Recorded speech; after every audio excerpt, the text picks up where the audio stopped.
Então tá, acho que a gente já tem todos os convidados aqui, né? Alguém pode fixar a Natália, por favor?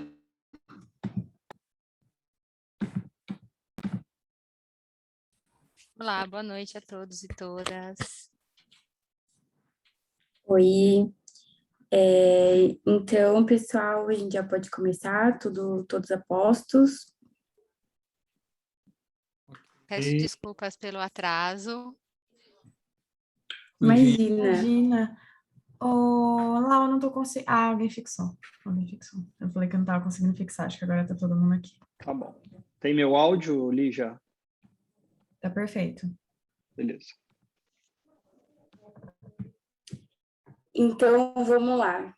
Galera, essa é a segunda mesa da nossa Semana de Diversidade. Hoje a gente vai falar sobre a crise climática e a influência na nossa saúde.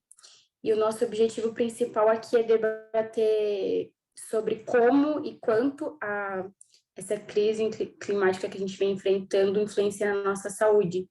De que maneira esses fenômenos naturais que vêm acontecendo, as pandemias, né, o consumo excessivo, o desmatamento, podem acabar impactando na nossa saúde. E como a gente pode amenizar ou sofrer menos com esses fenômenos. E aqui eu vou passar a palavra para a Lígia, que vai mediar e apresentar os nossos convidados. Espero que vocês gostem, que seja uma mesa muito produtiva. Obrigada, Lau. Boa noite, pessoal. Queria agradecer primeiramente a todo mundo que se propôs a participar. Muito legal ver tanta gente na sala. Aos convidados, é claro, por estar aqui disponibilizando um pouquinho do tempo deles para falar sobre um tema tão importante, né, tão eminente, algo que já está pegando a gente algo que achamos que ia ser tão distante ainda, né, a questão climática e como isso ia nos afetar direto ou indiretamente já está aqui, o futuro está aqui. Então, eu acho que mais do que nunca a gente precisa falar sobre isso. Não vou me estender muito, já vou apresentar aqui todos os nomes dos nossos convidados. Temos aqui o Sérgio Túlio Caldas, que ele é jornalista, escritor, roteirista, diretor de TV. Ele ganhou o Prêmio Jabuti com o livro Com os Pés na África. E também autor de Água, precisamos falar sobre isso. De Terra, sob pressão, a vida e a saúde humana na era do aquecimento global, pela editora Moderna, que vai ser lançado em breve. Também temos Natália Villa, que ela é professora, pós-doutora da USP, pesquisadora, colaboradora na Harvard School of Public Health, doutora em Biosistemas pela Universidade Federal do ABC e mestre em Ciências e Tecnologia Química pela Universidade Federal do ABC, graduanda em Biomedicina. Francisca Cardoso, que é graduanda em Biologia na PUC-Rio, Pontifícia Universidade Católica do Rio de Janeiro, coordenadora do DCE, Raul Amaro, construtora do coletivo socioambiental e do coletivo Nuvem Negra da PUC-Rio. Ela também é militante no coletivo Juntos e na União Estadual dos Estudantes do Rio de Janeiro, construtora do projeto E-Quarentena. E Eduardo Freitas de Santana, que é estudante de Ciências Sociais na Unicamp e construtor do projeto E-Quarentena. Agora eu vou passar a palavra, primeiramente, Francisca, a gente ia começar com você, mas acho que quem está mais apertada no tempo é a Natália, pode ser assim, Natália? Depois a gente Claro, retorna. pode sim, como vocês preferirem. Então, vamos lá, vou compartilhar aqui com vocês. Antes de mais nada, muito obrigada pela oportunidade de estar aqui conversando com vocês. Obrigada pelo convite, obrigada por todos os participantes. Tenho certeza que vai ser uma conversa, uma mesa redonda super rica em informações. Então, deixa eu tirar aqui. Estão vendo? Sim? Perfeito. Então, tá bom. Então, a gente vai falar um pouquinho hoje sobre as questões das mudanças climáticas e como isso afeta a nossa saúde, né? Como isso vem afetando a saúde humana. Então, só fazer um breve apanhadinho aí sobre o que são as mudanças climáticas, elas podem ser caracterizadas pelo aquecimento global que acontece na Terra. E esse aquecimento ocorre devido ao aumento indiscriminado das emissões de gases causadores do efeito estufa. O que é o efeito estufa, né? O efeito estufa nada mais é do que um efeito natural gerado por gases que eles acabam, gases, partículas e poluentes que estão dispersos na atmosfera, que eles absorvem a luz infravermelha térmica e essa luz ela deveria ser direcionada, né? Ela deveria ser refletida para o espaço, mas como essas partículas acabam tendo essa absorção, elas acabam gerando um aquecimento atmosférico e isso acaba gerando a vida no planeta. Então, esse fenômeno, ele é um fenômeno natural, ele é um fenômeno super válido para a nossa existência e para a nossa vida. No entanto, o problema é que esse efeito estufa ele tem sido intensificado com o passar dos anos, né? Justamente pelo aumento da concentração desses gases que acabam alterando as condições da temperatura natural, sendo sempre prejudicial à nossa fauna e à nossa flora. Então, como acontece efetivamente o efeito estufa? Então, nós temos aqui toda essa emissão de poluentes, seja fontes através de queimadas de combustível, através dos CFCs, desmatamento, queimadas, geração de gases pela indústria. Esses gases, eles acabam sendo emitidos e eles ficam presentes na camada da atmosfera. Quando você tem o raio UV, né, o raio o infravermelho aqui emitido pelo Sol, essas partículas que deveriam nada mais absorver esse calor e em algum momento também ter a dissipação desse calor, elas acabam impedindo a dissipação desse calor e então acaba absorvendo toda essa temperatura e retendo, formando realmente uma estufa. Tá? Então, vocês podem sentir que em dias mais quentes e mais poluídos, acaba ficando uma sensação de abafamento muito grande, justamente por causa dessa questão da poluição presente aí na atmosfera. Esses gases do efeito estufa, eles são formados principalmente pelo dióxido de carbono, em sua grande parte, né? Metano, os CFCs, óxidos nitrosos e ozônio. Todos esses poluentes, né, todos esses gases, nada mais são do que parte da poluição emitida principalmente e preferencialmente nas grandes cidades, nos grandes centros urbanos, pelos carros, pelos automóveis, por ônibus, caminhões, pela queima de combustível à base de petróleo, tá? E essa concentração de CO2 na atmosfera, como ela tem acontecido, né? Como tem estado? Então, a gente vê aqui que com o aparecimento da industrialização e das urbanizações dos grandes centros, das metrópoles, né? Então, as pessoas saindo lá das regiões mais rurais e vindo para as cidades, e também com o aparecimento das indústrias nessas regiões, nós temos, então, um crescimento dobrou em alguns casos aí a emissão desse CO2 na atmosfera. Então, nós vemos aqui no ano de 2000, que nós tivemos a emissão de 370 partes por milhões de CO2 na atmosfera. Isso é muito? Isso com certeza é muito. E o que isso faz? Isso faz com que haja um aumento do efeito estufa, e o efeito estufa traz consigo diversos outros efeitos prejudiciais, como o principal, né, que é as alterações climáticas, as mudanças climáticas. E como está isso no Brasil hoje, né? Então, nós vemos aqui que o Brasil ele está em 6º lugar como emissor de CO2. Tá? E essas emissões, elas são preferencialmente, ocorrem devido ao quê? Ao desmatamento. Então, como a Lígia e a Laura disseram aí no começo, nós achávamos que isso era uma coisa tão distante, mas na verdade é o nosso presente. Nós estamos acompanhando aí uma chacina, vamos dizer assim, das nossas florestas com o desmatamento, o desaparecimento de árvores, né, que são deveras importantes para poder fazer a captação desse CO2 e a substituição por quê? Por pastos, por indústrias. Então, nós estamos sofrendo um desses efeitos. Eu falo, mas você acabou de falar que nas cidades o causador principal é a questão da emissão através dos transportes? Com certeza. Mas se comparado com o que acontece com o desmatamento, porque além de você poluir por você estar desmatando, porque normalmente vem junto do desmatamento as queimadas, você também está retirando uma fonte de purificação que são as árvores. E as regiões no Brasil, que acabam sendo mais afetadas, são aquelas regiões que nós estamos acompanhando aí realmente essa questão do desmatamento, certo? E regiões altamente industrializadas ou altamente voltadas para a área de pecuária. Eu quis colocar um processinho para vocês, como acontece então tudo isso, né? Então, nós temos o processo de mudança climática. Essa mudança climática, ela está correlacionada com a urbanização, com a com o desmatamento, né, que acaba levando o quê? A mudança das características da terra. Essa mudança de características da terra, tanto pela urbanização quanto pelo desmatamento, aumenta a emissão de CO2 e também altera o ciclo do carbono. Tudo isso gera o quê? Gases do efeito estufa. Outro fator também que gera o CO2 e outros gases é o quê? A industrialização, transportes, como eu disse agora há pouco. E quando nós temos a geração aqui dos gases do efeito estufa, nós então temos, se nós pensarmos a via de alterações climáticas, nós temos mudanças na precipitação, mudanças de gelos, nós temos alterações nas médias de temperatura, alterações na circulação e estruturação dos oceanos. Tudo isso são o quê? Acabam ocasionando mudanças climáticas muito abruptas.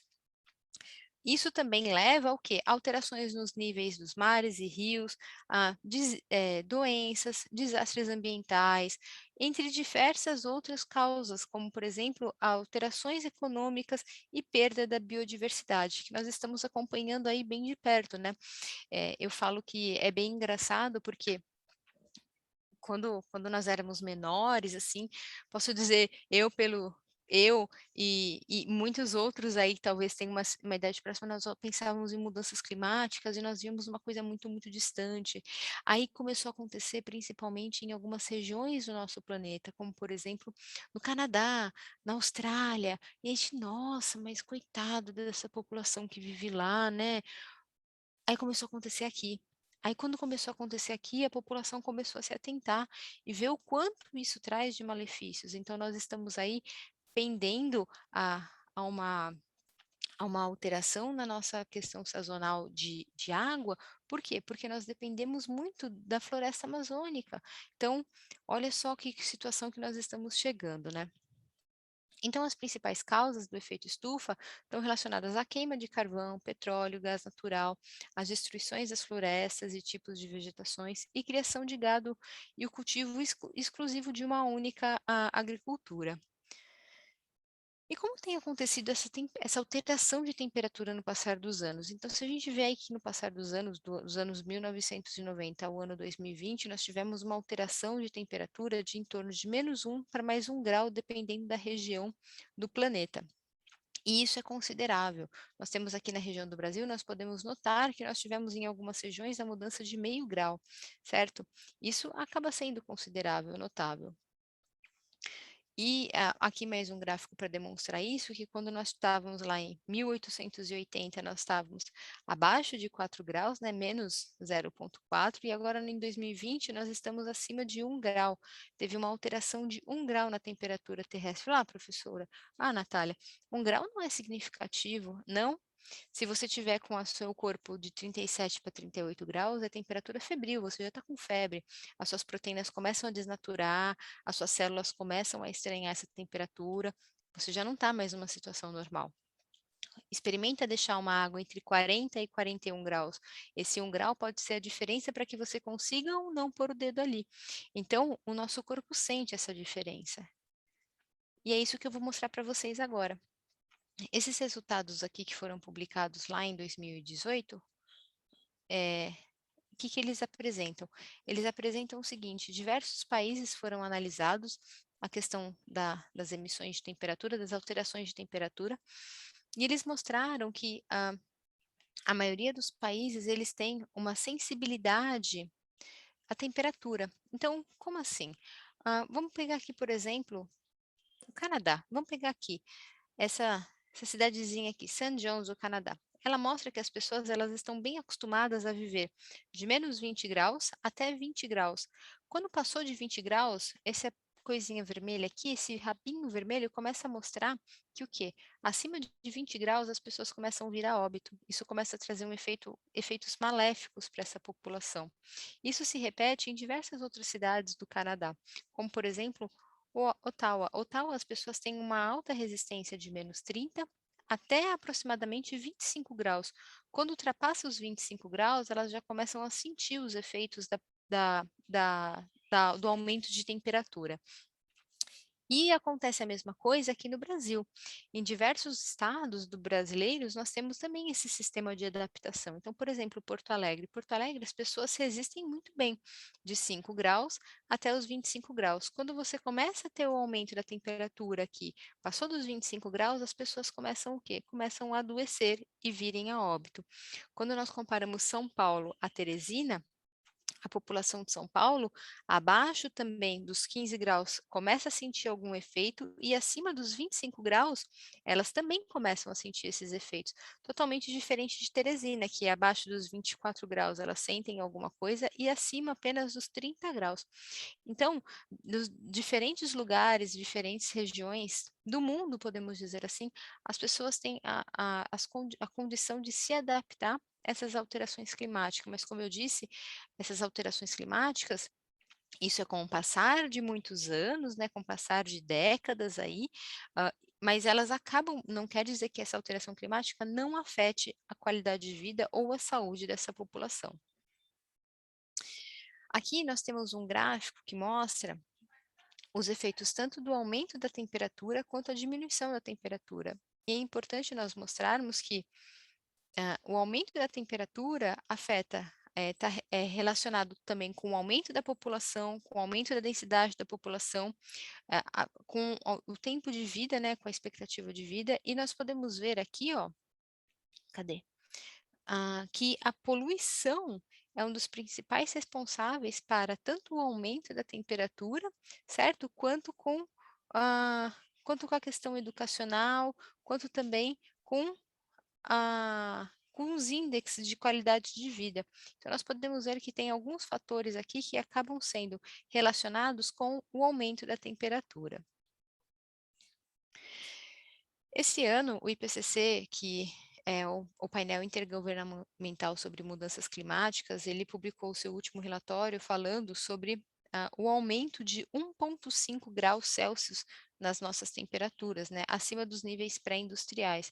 E essa expectativa desse aumento, se nada for feito para ontem, vamos dizer assim, esse aumento de temperatura, que parece não ser significativo, mas realmente é significativo, ele traz o quê? Diversos malefícios para tanto para a nossa qualidade de vida, quanto para o meio ambiente. Esse dado mostra a mortes estimadas no ano de 2000 devido ao aquecimento global por milhões de pessoas. Então, nós podemos ver que aqui, quem está em vermelhinho, teve de 70 a 120 milhões de óbitos nos anos 2000 por causa do aquecimento global, certo? Aqui da região do Brasil, nós tivemos de 2 a 4 milhões de óbitos devido ao aumento dessa temperatura, ao aquecimento global. Esses dados mostram exatamente isso, essa questão do excesso da mortalidade, tanto por aumento da temperatura, quanto pela diminuição da temperatura em diversas regiões. Então, nós podemos ver aqui, por exemplo, que o Brasil, ele sofre óbitos, aumento de óbitos, né, principalmente com o aumento da temperatura. E o México, por ser um país extremamente quente também e seco, ele sofre muito mais óbitos quando você tem a diminuição da temperatura. Isso se repete, por exemplo, no Vietnã. O Vietnã, acontece um óbito excessivo quando nós temos um aumento da temperatura. Esse é um mapinha apenas sinalizando exatamente isso que a gente acabou de mostrar, que acima de 2%, né, aumento da temperatura aponta acima de 2% de morte da população total em determinadas regiões. Já esse dado é um dado que foi feito, um trabalho que foi feito aqui no Brasil, que mostra a alteração dos níveis de hospitalização no Brasil diante da exposição da temperatura. Então, o que eles fizeram? Eles analisaram os índices de hospitalizações no início, que é o amarelinho do verão, vamos dizer assim, né, que é o nosso tempo mais quente nas regiões, e depois nas primeiras 2 semanas e nas 2 últimas semanas do verão. E o que nós notamos? Nós notamos que as pessoas sentem muito mais, as pessoas são muito mais hospitalizadas quando você tem esse início abrupto de alteração da temperatura, esse aumento aí do aquecimento porque com o passar do período, as pessoas vão se acostumando com essa temperatura, com essa variação de temperatura, e elas acabam tendo, então, um efeito de homeostase, certo? E esse trabalho também mostrou alguns dados sobre a questão da adaptação da população a esse aumento de temperatura, tanto no começo quanto no final do verão, sempre pensando a níveis de hospitalização. Então, o que nós podemos ver? Que homens, eles sofrem muito mais no começo, como a gente já disse, mulheres também, só que o que mais é impressionante é que a população, quanto mais nova a população, ou seja, de 4 até aproximadamente 20, 25 anos, é a população que acaba sofrendo mais, tanto no começo do verão, quanto no final do verão, que acaba tendo maior caso de internações durante esse período. Fala, mas por que isso? Porque são sistemas que ainda não estão totalmente aptos, adeptos a ter essas alterações, a sofrerem essas alterações. Vamos dizer que o termostato ainda não está bem ajustado, vamos dizer assim de uma maneira bem simples. Já quando você tem a partir dos seus 30 anos, esse termostato ele já está mais acostumado com essas alterações climáticas, né? Mesmo assim, acaba tendo um sofrimento, acaba sentindo os efeitos logo no começo do verão, e isso até mais ou menos seus 80 anos. Quando você vai subindo aqui a partir de 80 anos, o termostato quebra, tá? E aí as pessoas voltam a sentir os efeitos da temperatura. Esse outro trabalho mostrou que além de você ter aumento dos índices de hospitalização, como eu disse aqui, o que acontece? Você tem, então, aumento das taxas de suicídio. Olha só, né, que interessante. Pois é, quando você tem essas alterações de temperatura, você também tem alteração de proteínas e enzimas que estão relacionadas com neurotransmissores, que acabam fazendo o quê? Que acabam meio que desregulando a neuroquímica, e isso pode levar ao efeito de suicídio. Então, aqui nós mostramos que com o aumento da temperatura, tanto nos Estados Unidos quanto no México, você também tem o aumento das taxas de suicídio. Esse trabalho foi publicado agora em 2018 e tem um outro trabalho que foi publicado em 2019 que mostra exatamente a mesma coisa, tá? Esses dados aqui, eles foram coletados mais de 50 mil casos de suicídio onde foram analisados, e eles mostraram que quando você tem o aumento da temperatura, e isso também está sendo analisado por décadas e fazendo uma predileção das próximas décadas. Quando você tiver, por exemplo, aqui no caso da Espanha, o aumento da temperatura, você também vai ter o aumento das taxas de suicídio. Isso é muito preocupante, porque a temperatura não causa, essas mudanças climáticas, elas não causam um efeito maléfico só para a nossa estrutura cardíaca, como a gente está acostumado a saber, ou para a nossa estrutura respiratória. Então, aqui é um exemplo claro que as mudanças climáticas, além de você ter o seu psicológico, né, que a gente acaba ficando super preocupado com o que vai ser do nosso meio ambiente, da nossa vida, ela também afeta a nossa questão de neurotransmissores. E é isso que eu tinha para compartilhar com vocês, um pouquinho dessas questões aí de poluição e saúde, de clima, né, e saúde. Fico aberta a perguntas. Obrigada. Muito obrigada, viu, Natália? Agora eu acho que a gente pode passar a palavra para o Sérgio. São 15 minutinhos, mais ou menos, viu, pessoal? Mas conforme for indo, a gente percebe que a coisa tá fluindo, que nem a Natália, ela passou um pouquinho, mas eu vi que ela já estava concluindo. A gente vai cedendo um pouco, tá bom? Sem problema. Então, tomem Ok, a liberdade de vocês. tá bom. Vou tentar aí ficar dentro desse tempinho. Qualquer coisa, dá um alô, tá?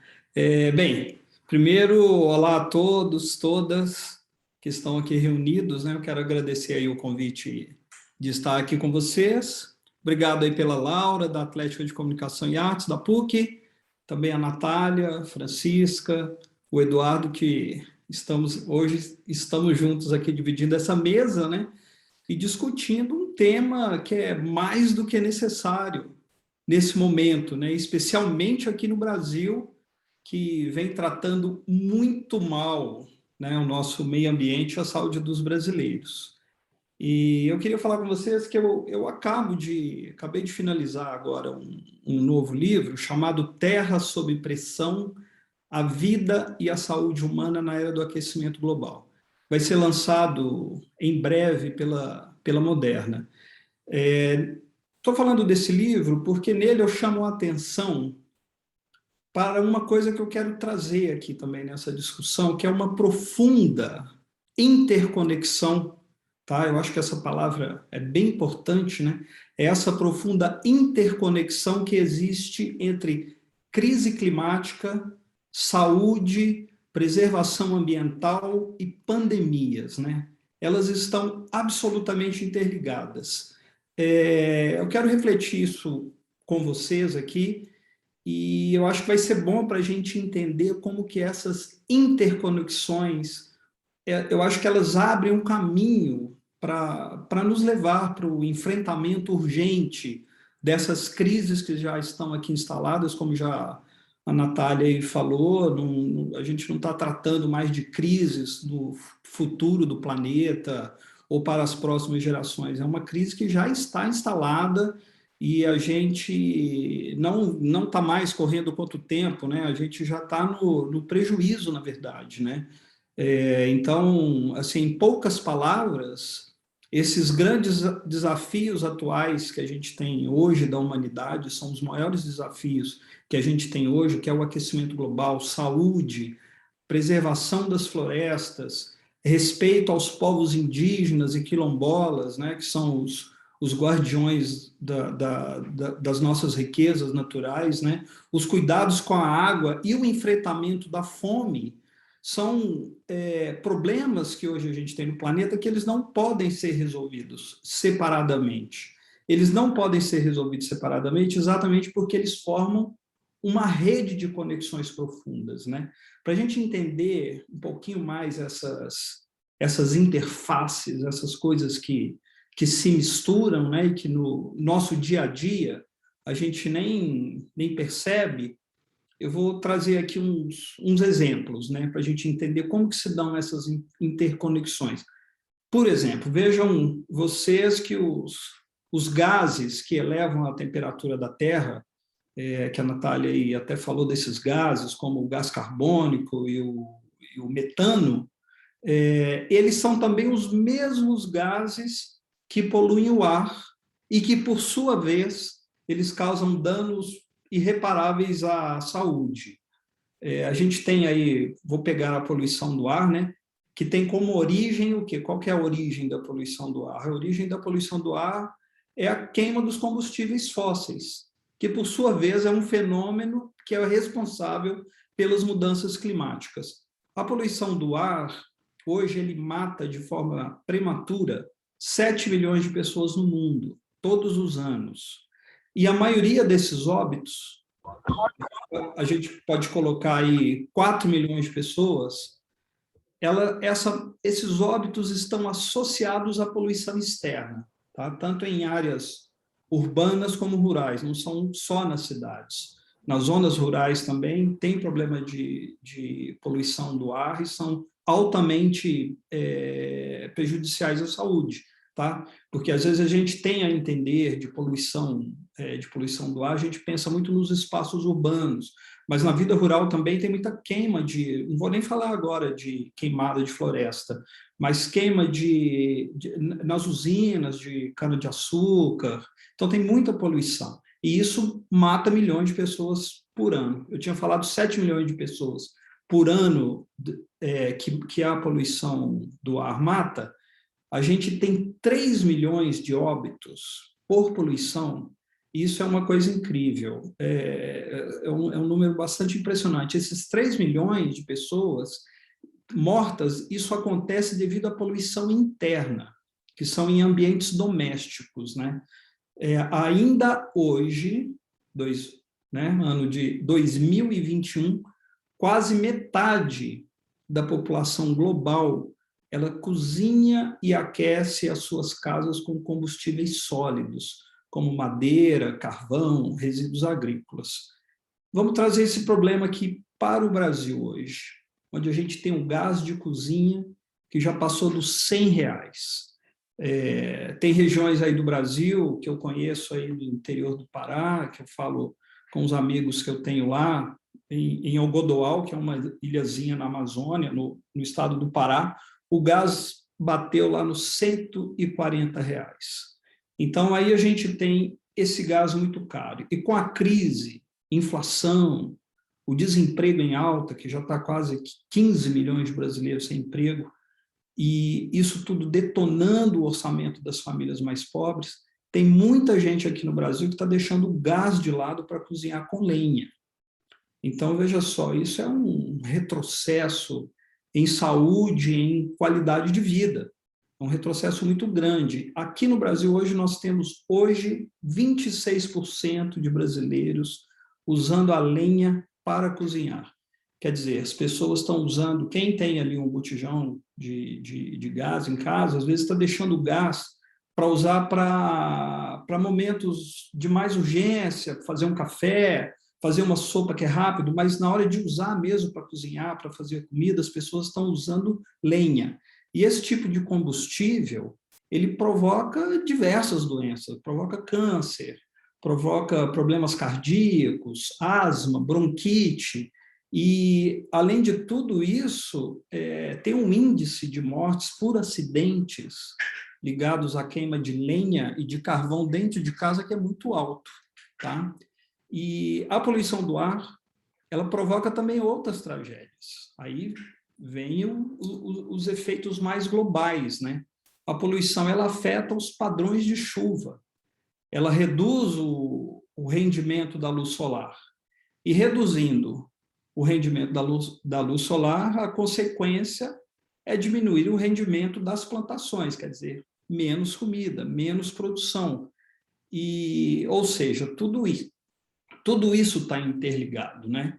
E uma vez que por exemplo, eu estou falando aí da diminuição de chuva, das plantações que a chuva diminuindo, a plantação também sofre com isso, desequilibra a biodiversidade. E uma vez que o planeta entra em desordem, né, os desastres naturais começam a aumentar. Aumentando os desastres naturais, desencadeiam mais tempestades, mais enchentes, secas e ondas de calor. Ok, secas e ondas de calor sempre existiram aí no planeta. É um fenômeno natural, mas as secas e as ondas de calor, elas estão ficando mais extensas, mais longas, né? E essas secas e ondas de calor ficando mais longas, o resultado são alimentos e água que vão ficando escassos e vão ficando contaminados. Aí vem juntando outras coisas. Aí o que acontece? Com água contaminada, aumenta casos de diarreia, desnutrição de bebês e crianças, e esses efeitos negativos nas crianças e bebês, os efeitos são efeitos que costumam ser permanentes. Aí temos um problema de saúde pública, né? Que depois vai chegar nos adultos, e é questão de 10, 20 anos, né? E se a gente pega todo esse problema que a gente eu acabei de costurar aqui agora, todos esses problemas, a água contaminada, a escassez de água, a escassez de terra para plantar, isso começa a pressionar populações, pressionar. As populações pressionadas, elas partem em migração. Partindo em migração, a pobreza aumenta. E nesse ambiente, as doenças começam a ser transmitidas com mais intensidade. A saúde pública vai sofrer, claro, né? E as consequências são difíceis prever, a gente não tem como prever, né? Mas elas trazem reflexos sociais e econômicos, sem dúvida, né? É tudo um efeito dominó, né? E já que eu estou falando aqui em efeito dominó, eu queria falar com vocês para a gente tentar entender também, assim, como que uma agressão ambiental na Amazônia, como que ela vai contribuir para minar a saúde pública? Como que ela vai contribuir para prejudicar a saúde de cada um de nós, né? Mesmo nós que vivemos aqui, que estamos aqui no Sudeste, eu acho que o pessoal todo que está aqui nessa mesa mora na região Sudeste, né? E mesmo que a gente viva a milhares de quilômetros da floresta amazônica, a gente sofre consequências diretas com o desmatamento. Eu vou dar um exemplo simples, né, para a gente ver como que essa queima da Amazônia nos reflete. A gente pode recordar aqui um fenômeno que aconteceu na tarde de segunda-feira, de 19 de agosto de 2019. Não tem muito tempo isso, foi 19 de agosto de 2019. Certamente vocês vão se lembrar, porque na época as redes sociais, os noticiários, eles espalharam fotos e notícias sobre o céu de São Paulo, às 3 horas da tarde. O céu de São Paulo ficou absolutamente escuro, parecia uma noite.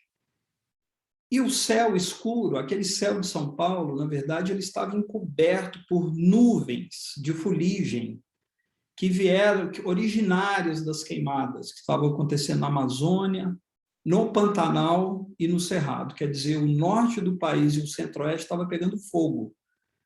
Isso em agosto de 2019. Na época, o Instituto Nacional de Pesquisas Espaciais, o INPE, ele já vinha alertando antes sobre o aumento crescente de queimadas e desmatamento no norte e centro-oeste do Brasil.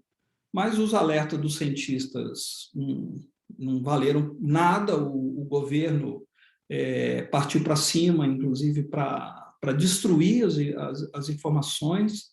Teve a política negacionista, né, que veio para cima também de negar as informações científicas. Teve uma pressão internacional muito grande no Brasil, mas isso de nada valeu, porque o ano de 2020 as queimadas foram ainda maiores.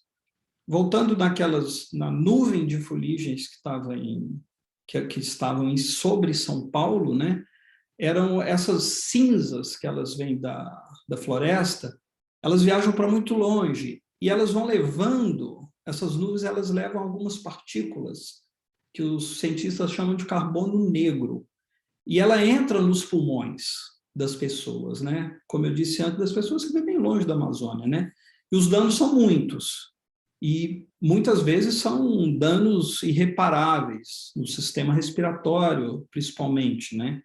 E essa devastação, esse desmatamento, que ele é muito agressivo, mas ele atinge a nossa saúde de uma forma direta, e às vezes a gente nem percebe, né? Porque, por exemplo, o fenômeno do céu escuro em São Paulo, que virou uma coisa assim extraordinária, mas aquilo ali era a gente pode falar assim, uma nuvem de doença chegando sobre a gente, né? E se a gente pegar agora esse período de quarentena, a gente está vendo aqui no Brasil terras indígenas sendo invadidas por garimpeiros ilegais, né? Que, além deles estarem contaminando os rios e os peixes com mercúrio, muitos, logo no início da pandemia, muitos desses invasores das matas, eles levaram o coronavírus para os índios, né? E eu estou dizendo isso porque o aumento das doenças infecciosas, elas têm uma relação muito próxima com as ameaças ambientais. E a explicação é muito simples. Quando você abre uma estrada no meio da floresta, essa estrada se torna uma via altamente perigosa, porque ela está levando e disseminando agentes infecciosos para os povos das florestas. E de que forma que isso acontece? Porque junto com as rodovias vão chegar o quê? Vão chegando os caminhoneiros, os madeireiros, garimpeiros, os grileiros que se apossam das terras de forma ilegal. Depois que eles entram e que se apossam dessas terras, aí vem o corte das árvores. Depois das árvores vem as queimadas. Depois das queimadas são os pastos, que vêm ocupar o lugar de onde tinha floresta. Aí, quando vêm os pastos, também tem o uso de produtos químicos no solo. Acontece o desvio de rios, vem a poluição das águas, quer dizer, é tudo muito interconectado. Um pouquinho, para ilustrar aqui, um pouquinho antes da pandemia, eu tive um encontro com o líder Yanomami, o Davi Kopenawa, lá em Roraima, e ele estava assim, preocupadíssimo com a situação dos povos Yanomamis. Na época, para vocês terem uma ideia, só no território dos Yanomami, entre o Amazonas e Roraima, havia 20 mil garimpeiros dentro das terras Yanomami. E os Yanomami formam uma população de 27 mil indígenas, quer dizer, era quase a mesma quantidade de gente, a mesma quantidade de garimpeiros dentro da terra deles, né? E essa chegada desses invasores, que se dá de uma forma muito agressiva, além deles promoverem muitas alterações nas matas nativas, eles estão aumentando a exposição dos habitantes originais a muitas doenças, né? Tinha muitos casos na época já tinha muito caso de HIV entre os indígenas levado pelos invasores, né? Agora, o que nos deixa assim muito indignado é que essa terra que está sendo, neste exato momento que a gente está conversando aqui, essa terra que está sendo queimada, que está sendo devastada durante essa pandemia, e que, ao mesmo tempo, essa mesma pandemia está nos privando de uma série de atividades, né, para o nosso bem coletivo. Essa mesma pandemia ela tem servido para detonar os esforços de proteção ambiental e tem incentivado a invasão de terras, tem incentivado garimpeiros, madeireiros, fazendeiros a invadir terras indígenas. E a ciência sabe, né? Nós sabemos que em equilíbrio os biomas eles protegem a vida selvagem. E uma vez protegida, os riscos de produção de novas doenças infecciosas são contidos. Isso é uma coisa óbvia, né? A nossa saúde, na verdade, ela depende da proteção ambiental, né?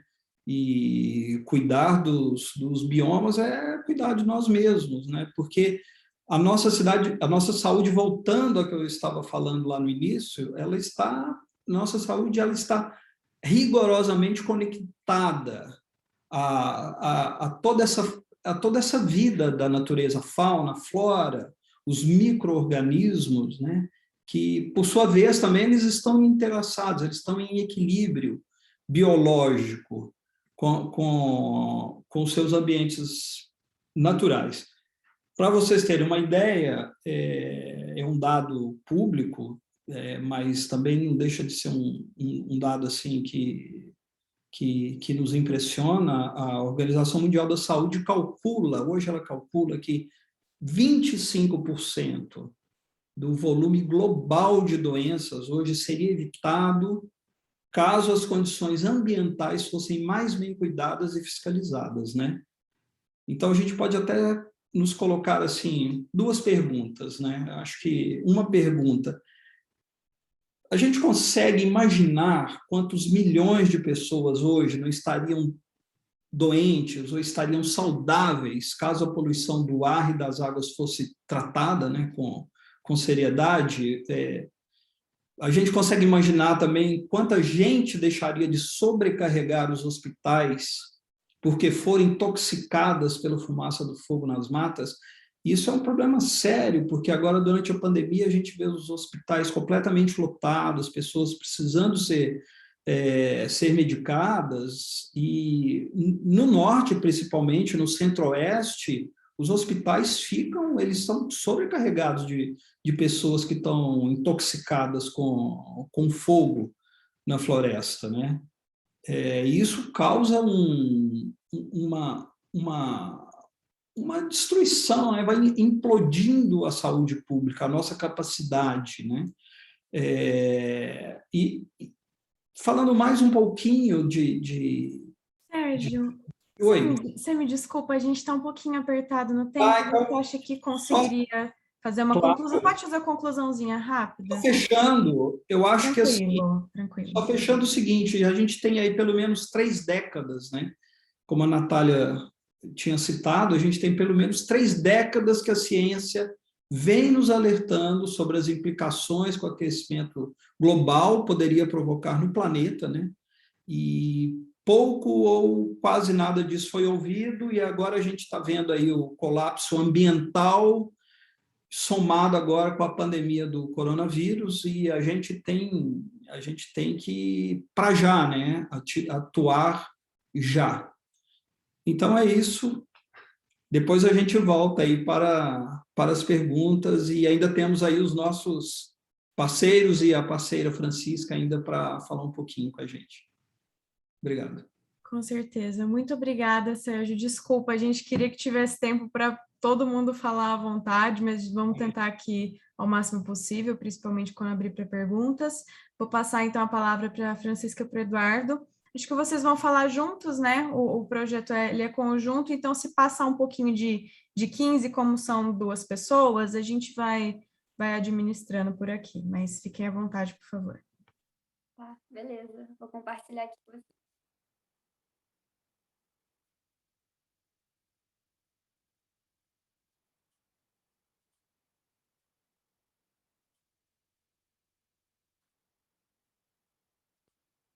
Estão vendo já?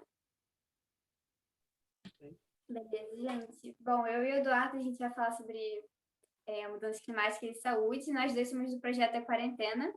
E, enfim, já agradecer de antemão aqui o convite. A gente ficou muito feliz em poder estar aqui participando com vocês hoje. Bom, gente, eu vou começar falando aqui. Vocês conseguem me ouvir, né? Tudo certo, né? Com áudio. Assim, é muito bom esse papo, porque muito do que a Natália falou e o que o Sérgio falou contempla o que a gente tem trazido aqui e gostaria de falar, né? Assim, a Natália, ela explicou muito bem a questão das mudanças climáticas, né? A definição, tudo.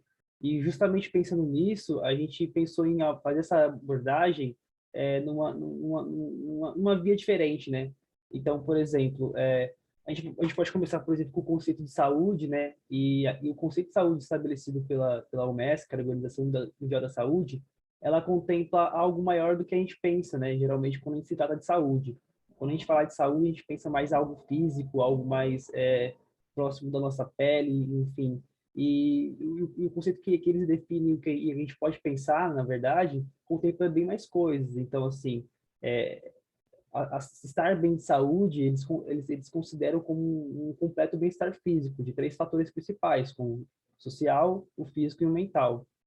E pensando nisso, por exemplo, a gente teve um papo muito interessante que faz parte do nosso projeto, que a gente dialogar, fazer essa conversa também, essa troca de conhecimento, é a saúde numa perspectiva dos povos originários, que acho que é algo muito interessante, porque a gente pensa nessa questão física também, mas para eles que têm uma ligação muito forte com a terra, um vínculo muito forte com a terra, e aí cabe o que o Sérgio falou também sobre esses povos que sofrem até hoje com ataques, é que para eles é muito importante. A partir do momento que eles não têm acesso à terra deles, que eles não têm algo que faz essencial na cultura deles, acaba influenciando na saúde deles, né? Então, eu acho que é legal trazer isso para a gente ter uma perspectiva maior e pensar fora da caixa em relação à saúde, não ser algo apenas físico ou relacionado à mental também. Enfim, e pensando nisso, pode passar o slide, a gente quis trazer um conceito aqui que é muito legal, que a gente trabalhou uma vez, que é a ansiedade, do porquê. A Natália, ela comentou muitas coisas interessantes, assim, sobre dados que até inclusive a gente já pensou e viu que batia também com os nossos, em relação, por exemplo, dados que nos preocupam, né, de certa forma. O Sérgio também trouxe questões que nos preocupam futuramente, né. E aí a ansiedade, ela fala justamente sobre isso. Então, assim, ela é caracterizada por um medo patológico que, de certa forma, nos impede de um estar bem social, físico, mental, principalmente mental, de estar bem com o que você pensa, assim. Então, porque, por exemplo, quando você vê uma notícia que, sei lá, mais uma espécie... recentemente, agora, o pica-pau vai se declarar uma espécie extinta, né? Algo que faz parte da nossa vida, né? E aí você vê toda essa questão bem mais alarmante próximo da gente, você acaba sentindo um receio, você acaba sentindo uma sensação que, enfim, de certa forma é uma preocupação excessiva, tipo, é um impacto que pode te gerar estresse, enfim, porque você vê todo aquele ecossistema que demorou bilhões para ser construído, sendo destruído em pouco tempo, né? Existe aquela era geológica que já é falada, antropoceno, que é a capacidade do homem de modificar o entorno, né? Então, assim, algo muito interessante que traz. E esse conceito é justamente falar sobre isso, assim, tipo, geralmente afeta mais jovens, inclusive tem um estudo de Oxford, de um pesquisador, ele aborda com a juventude, essa questão da ansiedade, é muito interessante porque, além desse sentimento negativo que os jovens têm do futuro, ele fala também sobre um ressentimento que a juventude tem com a geração anterior, porque eles acreditam que a geração anterior é totalmente responsável pelo que acontece agora também, né? Então, assim, é caracterizado por, assim, ela pode afetar qualquer pessoa, mas tem essa questão da juventude que é decretado, acreditado uma capacidade de mudança muito forte, né? E nesse sentido, assim, dados que eu busquei, assim, que mostram, que nos alerta, por exemplo, é a questão um dado que a ONU colocou, é que futuramente 1/3 da população mundial terá que se deslocar ao longo da sua vida para sobreviver. Então, assim, são dados como esses que nos impõem um certo medo, uma ansiedade que a gente vai acumulando. Tem uma frase aqui na nossa tela, que a Greta Thunberg, que é uma referência de ativismo ambiental, que ela fala, por exemplo, que eu não quero a sua esperança, eu quero que vocês entrem em pânico. Então, assim, algo que nos alerta, de certa forma, assim, que enfim, gera, de fato, um sentimento angustiante em relação ao futuro, né? Enfim, pode passar. Bom, gente, eu vou abordar aqui com vocês um pouquinho sobre interseccionalidade nas mudanças climáticas. Quando a gente fala das mudanças climáticas e as consequências que isso trará para os diferentes povos, a gente não pode esquecer desse conceito, né? E a gente sabe que, tendo em vista tudo isso que o Eduardo acabou de falar, que o grau de angústia, né, que uma pessoa sente a respeito da crise climática, ele está muito relacionado com quão diretamente o ambiente a qual ela está inserida é alterado ou é ameaçado. Então, cada pessoa ela vai sentir esse impacto de uma forma diferente, dependendo do ambiente a qual está inserido.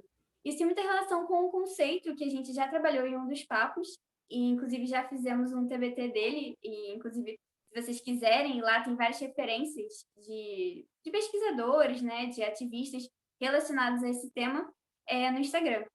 E está diretamente relacionado com o racismo ambiental, por quê? Porque as pessoas, dependendo do que elas estão submetidas estruturalmente, vão sentir esses impactos de certas formas. Então, por exemplo, uma pessoa negra, que é uma pessoa trans, que é uma mulher, que é da classe pobre, né, das classes D, ela vai sentir essas mudanças climáticas e o impacto delas de uma forma muito diferente que uma pessoa da classe A, uma pessoa branca, uma pessoa cis, um homem. Então, a gente tem que ter em mente todas essas diferenças, e a interseccionalidade ela é um conceito que nos permite pensar nesse sentido. Ele foi criado por essa mulher aqui à direita, que é a Kimberly Crenshaw, e também a Carla Cottirani, ela tem um livro sobre interseccionalidade que puxa justamente para o conceito aqui, para o sul global. A Kimberly Crenshaw, ela é americana, e a Carla Cottirani é aqui do Brasil. Então, elas duas vão falar muito fortemente sobre o conceito de interseccionalidade. E o que é isso, afinal de contas, né? A gente imagina, para facilitar a visualização, uma rodovia. Na verdade, vários cruzamentos, né? Cada um desses cruzamentos é uma opressão diferente. Ou seja, a gente tem uma opressão de classe, a gente tem uma opressão de sexo, de gênero, de identidade sexual, de orientação sexual. A gente tem uma opressão também que é referente a uma opressão racial. Então, se uma pessoa está aqui no centro e recebe várias dessas opressões ao mesmo tempo, ela vai sentir as coisas de uma forma muito diferente. Isso está muito relacionado também com os próprios direitos socioambientais. Esse aqui foi outro papo que a gente teve com a Paloma, que inclusive uma ativista jovem que está indo, que vai nos representar lá na COP26. E esse papo foi muito legal porque justamente nos faz perceber, e é justamente por essa visão holística, né, de saúde, de relacionar isso com terra, relacionar isso com alimentação, nos faz perceber como isso coloca em pauta tanto a interseccionalidade quanto quão vulneráveis essas pessoas estão referentes aos seus direitos socioambientais. Um ponto que me chamou a atenção na fala do Sérgio foi quando ele falou da questão da política negacionista, né? Até anotei aqui, falou como o Brasil tem tratado muito mal a saúde, né? E nesse sentido, eu acho que foi algo que eu percebi, assim, que a gente percebe, acho que principalmente por causa da pandemia isso ficou mais evidente, a questão do negacionismo, mas isso já é algo recorrente, assim, já há um certo tempo, até mesmo com outros movimentos negacionistas como antivacina, por exemplo, etc., né? Uma pesquisa da Datafolha que eu coloquei aqui na tela, que é interessante, que mostrou que 15% da população não acredita no aquecimento global. Aí muitos podem pensar, beleza, mas 85% acredita, né? Então isso de certa forma, é reconfortante, mas, assim, esse 15% a gente acaba passando despercebido, mas é um 15% perigoso, porque pode ser um 15% que está próximo das tomadas de decisões, é um 15% que pode estar controlando todo um processo produtivo que influencia diretamente nessa cadeia de emissão de gases, enfim, como a Paulo falou que o Brasil, enfim, é um dos maiores emissores de CO2. Então, nesse sentido, eu acho que é bom de ter esse cuidado, né? A Francisca falou sobre essa interconexão, e é legal porque, assim, tudo se relaciona. Não tem como a gente olhar as mudanças climáticas apenas de uma perspectiva biológica ou física, assim, sem considerar diversos fatores que influenciam nisso, né? Por exemplo, quando a gente vai para o âmbito político, né, que é o curso que eu faço e que eu faço essa leitura diariamente, né, a gente percebe que de uma política ambiental que nos últimos anos tem deixado muito a desejar e até de certa forma foi um retrocesso, né? Então, por exemplo, na pandemia ficou evidente, assim, existe um estudo da USP que falou sobre, que analisou os documentos em relação a todo o processo burocrático em relação à pandemia e que verificou que o governo ele até contribuiu para a proliferação do vírus, por exemplo, né? Então, assim, foi um estudo científico que comprovou que, de certa forma, o governo ele foi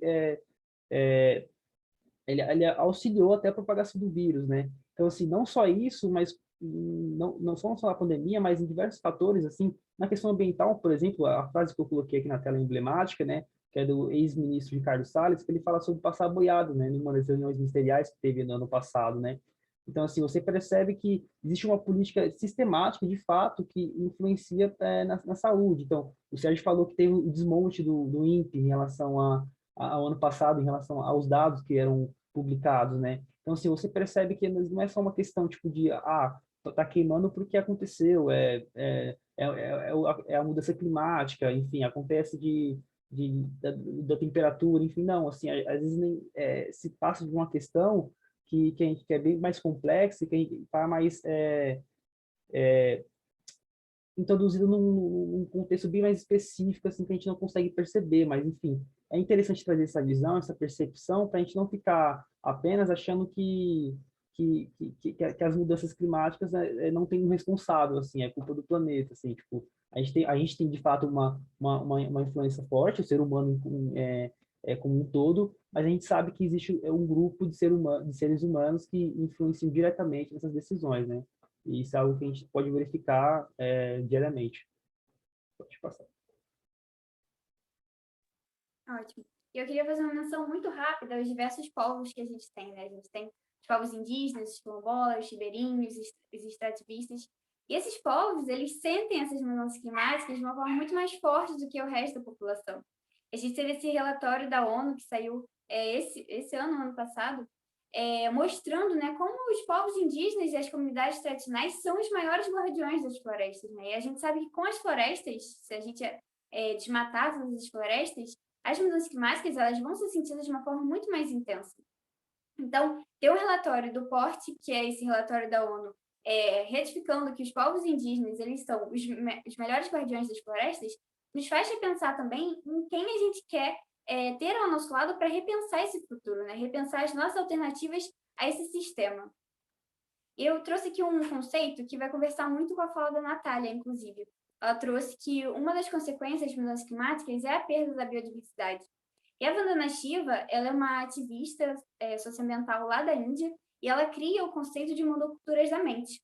Esse conceito está muito relacionado às monoculturas biológicas, né? A gente vê as grandes plantações de soja, as grandes plantações de eucalipto, e ela fala justamente que essas grandes plantações, elas retiram o complexo, elas retiram a criatividade, elas retiram a vida para substituir por algo único, algo que é o mesmo. E se a gente se deixa levar por essa perspectiva, se a gente se deixa levar por esses conceitos, a gente acaba refletindo isso a partir das nossas relações. Então, a nossa criatividade, a nossa produtividade, tudo isso fica afetado por essa monocultura ser refletida nas nossas próprias mentes. A gente teve um papo com o Alexandre que foi sobre justamente a sociobiodiversidade e a criatividade. E esse conceito de sociobiodiversidade é um conceito que vem ganhando muito espaço recentemente, né, e une tanto a diversidade biológica quanto a diversidade sociocultural, que é justamente diversidades dos vários povos que a gente tem aqui no Brasil. E sendo o Brasil, né, um país com mais de 305 etnias indígenas, a gente sabe como esse conceito ele é fundamental, inclusive, para lidar com as mudanças climáticas, inclusive trazer esses povos mais próximos, para realmente abrir um diálogo efetivo para que essa construção conjunta e as formas de lidar, né, seja pela mitigação, seja pela adaptação às mudanças climáticas, possam ocorrer de forma a incluí-los. E o Eduardo vai falar um pouquinho sobre o que a gente faz agora, tendo tudo isso em... É legal, porque assim, a gente levanta muitos problemas, né? A gente levanta os dados, a gente levanta as coisas, assim, mas o que a gente faz agora, né? Então, assim, não que a gente chegar aqui, né, nesse papo e trazer todas essas questões e deixar vocês ansiosos e não ter uma ideia de o que fazer, mais ou menos, né? Assim, a gente sempre conversa que durante qualquer luta que você vai buscar, assim, você, tem que existir a luta, tem que existir uma mobilização, enfim, registros históricos mostram que nenhuma conquista, assim, em relação a isso foi feita apenas no diálogo, foi feita apenas com a conversa. Existem vários exemplos que conquistas são feitas através de lutas e elas podem ser das mais formas possíveis, táticas diferentes, né? Essa frase aqui que está na faixa que ele coloca assim, é inacreditável ainda termos que protestar por essa porcaria, assim, tipo, é como se fosse nossa, cansei, sabe? Há tanto tempo que a gente fala sobre isso, né? E, assim, como o Sérgio falou que há décadas já é mencionada essa questão dos problemas que poderia trazer as mudanças climáticas, né? E a gente percebe que essas mudanças, elas não têm como ser de uma perspectiva individual, né? Então, assim, uma coisa que eu lembrei recentemente foi assim de uma bolsa assim de bolsa ecológica, aquela que você para evitar pegar sacola plástica, enfim, e fala assim, mude você também, porque você vai conseguir mudar o mundo, assim. É uma frase muito bonita, motivacional, mas acaba trazendo uma perspectiva tipo individual para você, como se fosse só sua, sabe? Tipo, então eu tenho que mudar assim uma perspectiva individual e aí eu consigo fazer o que eu posso fazer depois. A gente sabe que não é bem assim, que tem uma questão maior que é o coletivo, que é importante que a gente se mobilizar conjuntamente. E uma das coisas que fala sobre a ansiedade para a solução, o primeiro passo é você não negar o problema, você reconhecer o problema e a partir dali você fazer parte do problema, ou da solução, no caso, né? Não esquecer o problema, fazer parte da solução, como uma forma de mobilizar. Então, assim, mas coletivamente sempre, porque acho que é a parte mais importante, entendendo os fatores, entendendo quem tem o lugar ali de falar, quem tem o caminho certo, quem já está na caminhada. Eu acho que essa é uma parte importante que a gente tem que ter e que pode motivar vocês também a fazer essa diferença, né?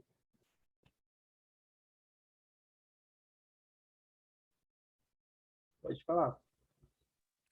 Me perdi aqui.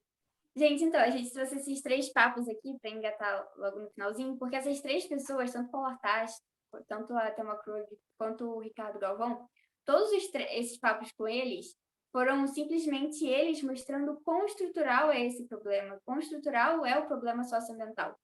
E todos eles trouxeram muito na fala justamente essa mudança coletiva, justamente essa mudança organizacional e não mais apenas no individual. E eu acho importante a gente trazer aqui, eu trouxe aqui para vocês, a gente trouxe algumas indicações, né, de vocês, como vocês podem realmente começar a se engajar. Isso que o Eduardo falou é muito importante, né? A gente às vezes fica pensando, mas se eu me mobilizar individualmente, será que só isso funciona? Será que só isso basta? As mudanças são gigantes, né? Vão muito além do eu individual. Mas essa mobilização individual, ela tem um impacto social muito grande, um impacto de você convocar outras pessoas para a luta também. Então, todos os perfis que a gente colocou aqui são perfis que vocês podem entrar, são perfis que vocês podem se engajar e realmente começar essas mudanças a nível individual, a nível teórico também, porque a gente sabe como a teoria ela ajuda, né, na nossa luta diária, na nossa mobilização permanente. E também, além de todos esses, os movimentos sociais. A gente sabe como os movimentos sociais eles estão cumprindo um papel gigante agora na luta fora Bolsonaro, mas também cumprem um papel gigante na luta a longo prazo dessa mudança, das crises climáticas, né? Como a gente pode lidar com isso e a juventude se mobilizando, né, fortemente para lutar pelo nosso futuro, né? Porque, afinal de contas, é a gente que vai ter que levar daqui para frente. E aqui, só para explicar um pouquinho, porque o E-Quarentena ele é um desses projetos, né? Ele surge com o medo de que a questão socioambiental fosse deixada de lado com toda essa pandemia. E a gente surgiu a partir de bate-papos virtuais, então a gente sempre faz bate-papos, mas também criamos canal no YouTube, o podcast, para disponibilizar esses bate-papos depois, justamente porque a gente acredita, né, que essa divulgação é o primeiro passo, né, ela é o passo essencial para que a gente realmente consiga democratizar essas informações e alcançar o maior número de pessoas possíveis. A gente também funciona no Instagram, fazendo várias postagens, né, de divulgação científica. E vocês podem participar, é só ter vontade, entrar em contato com a gente vai abrir um edital agora no início do ano. E eu e o Eduardo estamos aqui representando todo um grupo, né, de jovens, que são de vários estados do Brasil. Então, assim, se vocês quiserem, estiverem realmente engajados nisso, é só entrar em contato. Deixei aqui dois Instagrams, o meu e o do Quarentena. E agradecemos muito pelo espaço, espero que vocês tenham gostado. Muito obrigada, Francisca. Muito obrigada, Eduardo. Todos os convidados. Bom, eu acho que agora nós podemos abrir para perguntas. Quem quiser pode fazer no chat, mas se você também quiser abrir sua câmera e microfone, a gente vai ficar muito feliz. E é isso. Então, quem tiver perguntas, podem já ir mandando. Eu mesma tenho as minhas, então posso começar também tranquilamente.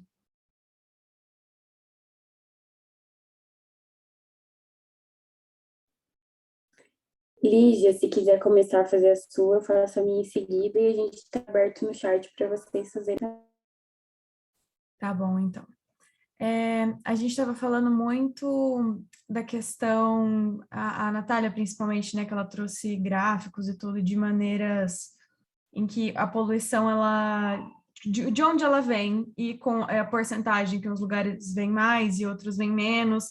E uma coisa que eu percebi, que aí isso já foi mencionado mais com o Francisco Eduardo, é essa nossa sensação de impotência diante da crise climática, porque a nossa interferência, se for ver matematicamente falando, ela é relativamente baixa. Não que não existam coisas que a gente não pode fazer, tanto é que foi apresentado aqui que a gente consegue se conscientizar e mudar o cenário de pouco em pouco. Mas aí eu me pergunto, esses dias eu estava lendo que um dos maiores responsáveis pela poluição do planeta é a indústria têxtil, que era um negócio que eu nunca teria calculado na minha vida. E é uma coisa que está sempre acontecendo, vai continuar produzindo roupas, seja por necessidade ou seja até por uma questão mais superficial de quero ter, de simplesmente quero, compro porque eu quero ter e não porque precisa. E aí a gente fica se perguntando, existe uma maneira da gente conter a crise climática dentro de um modelo econômico como o nosso atualmente? Ou isso seria só paliativo? Tipo, existe preservação do meio ambiente dentro de um capitalismo assim sustentável? Tipo, como a gente muda dentro do nosso atual contexto político econômico global? A pergunta é para todos, inclusive, se quiserem ir respondendo, fiquem à vontade. Quer falar, Sérgio? Tá fechado o seu microfone. Oi, Natália, pode Oi. falar, foi direcionado, depois a gente complementa. Tá bom. Eu acho que esse nosso hábito de consumismo dificilmente muda, né? Nós temos aí uma coisa muito impregnada na nossa essência.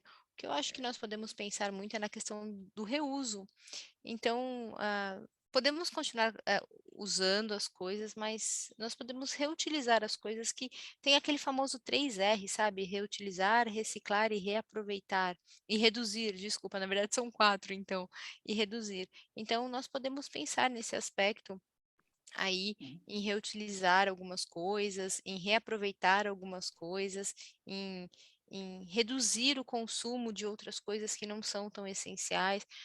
Muitas pessoas hoje em dia têm optado pela questão do minimalismo, o que é bem interessante. Então, nós vemos aí que por mais que a nossa realidade seja uma realidade muito capitalista ainda, muito consumista também, nós estamos, essa geração que vem vindo, ela vem vindo com um novo olhar, com uma nova visão. Isso é muito importante, a visão de vocês, o que vocês vão trazer para o mundo. O pessoal fala que a geração dos meus pais, e muitos pais de vocês também foi a geração que degradou o mundo, né? Que acabou com o planeta, que acabou com o meio ambiente. Então, nós estamos aqui agora justamente para replantar, para melhorar, para trazer novos ares.